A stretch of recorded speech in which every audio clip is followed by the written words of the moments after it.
Hey guys, thanks for watching. This is habit number 4 of a 6-part series of the 6 financial habits that you need to do in order to get out of the rat race. I'm Vincent from No Rats Here, and today we're going to talk about quality versus quantity.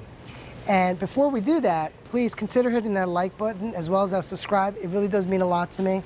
Thanks for watching. Let's get on with it. Okay, so habit number 4 is quality over quantity.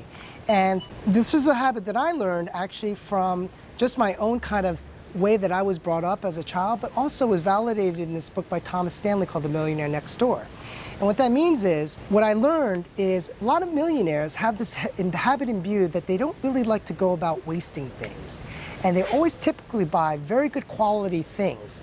Now, the canonical story is about Warren Buffett. Apparently he drives this old late model automobile like a Cadillac, but he doesn't go around buying the latest Bugatti or anything of that sort. In fact, he is very frugal minded.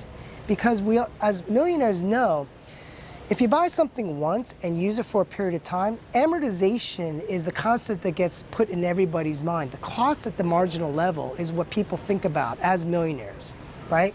And the reason we think that way is because of depreciation of something. Accountants use that principle all the time. When they're depreciating an asset, like a house, you're depreciating over what's called straight line or double declining balance, etc. You'll learn this in accounting if you end up taking accounting. Now, the example I'll give you is my shoes. I buy Allen Edmonds shoes, or I've only bought Allen Edmonds shoes, and I only have about 4 pairs. But those shoes have lasted me about 25 years.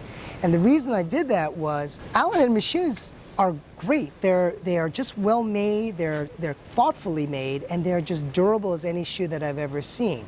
Now they are expensive. I think a going pair is probably like $500. At the time when I bought mine, they were like $300.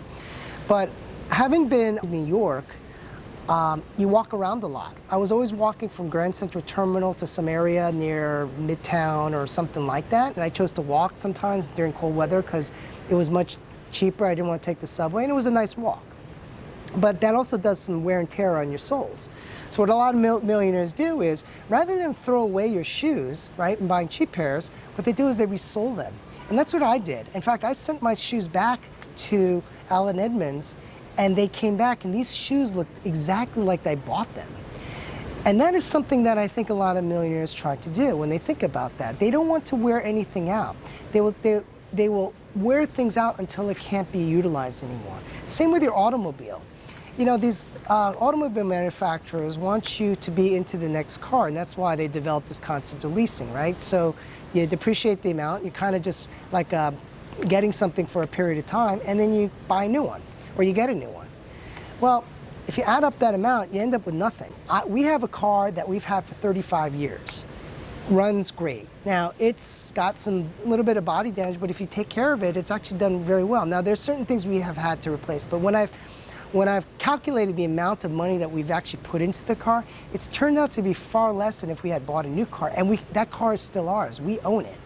And it provides the same utility that we've always wanted and always had, and that's why we've kept it. I think that's what the thing is that as a habit, you should get into the mindset of always buy good quality things, whether it's your knives, your shoes, your house, in fact. You know, your clothing. Try and buy things where you don't have to keep on replacing these things. I think the worst habit in the world financially is to keep wanting more. And when you get into the materialistic mindset as opposed to utility mindsets, I think that's a different kind of problem that I think why a lot of people end up coming in debt. They're just ending up wanting to have the most latest and greatest thing.